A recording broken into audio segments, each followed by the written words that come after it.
പടമായിരുന്നു. എന്താണ് ഇഷ്ടപ്പെട്ട് എടുത്തു പറയാൻ? എടുത്തു പറയാനായിട്ട് കൃഷാന്ത് ഡയറക്ടറിന്റെ ഒരു പ്രത്യേക ഒരു ഫിലിമോഗ്രഫി ഉണ്ടല്ലോ. പുള്ളിയുടെ തന്നെ ഒരു വെറൈറ്റി പടമായിട്ട് തന്നെ പറയാം. നേരത്തെ ഉള്ളതിനേക്കാളും വ്യത്യസ്തമായിട്ടായിരുന്നു പുള്ളി ചെയ്തത്. കോൺസെപ്റ്റ് വ്യത്യാസമാണ്, അതിന്റെ ഒരു വിഷ്വൽ ലാംഗ്വേജ് വ്യത്യാസമാണ്. എന്തായാലും മൊത്തത്തിലൊരു എന്റർടൈൻമെന്റ് ആണ് പടം.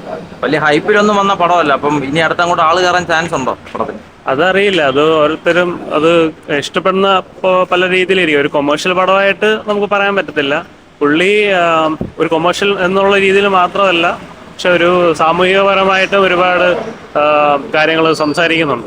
അപ്പൊ അങ്ങനെ ഇഷ്ടപ്പെടുന്ന ആൾക്കാരാണല്ലോ. ഓക്കെ, എങ്ങനെയുണ്ട് പെർഫോമൻസുകളല്ല എല്ലാവരുടെയും?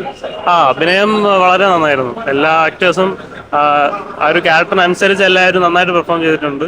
എനിക്ക് നന്നായിട്ട് ഇഷ്ടപ്പെട്ടു മൊത്തത്തിൽ. നല്ല പടമായിരുന്നു. കൃഷ്ണാനന്ദന്റെ പക്ക പെർഫെക്റ്റ് പടമായിരുന്നു. എങ്ങനെ എന്തുവാണ് പടത്തിന് പ്രത്യേകത? എന്തുവാണ് പടത്തില് പ്രാക്ടിക്കലായിട്ടുള്ള നല്ല സിനിമയാണ്.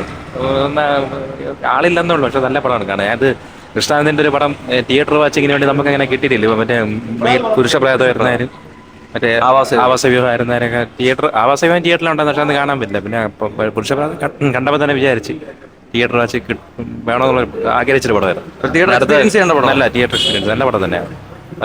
ഡ്യൂറേഷനൊക്കെ 1.25 മണിക്കൂറേ ഉള്ളൂ. എന്നാലും ആ ഇരിക്കുന്ന സമയം അത്രയും വലിയ അങ്ങനെ ഒന്നും ഇല്ലാതെ ആ ഒരു സ്റ്റൈൽ മേക്കിംഗ് ആയിരുന്നു.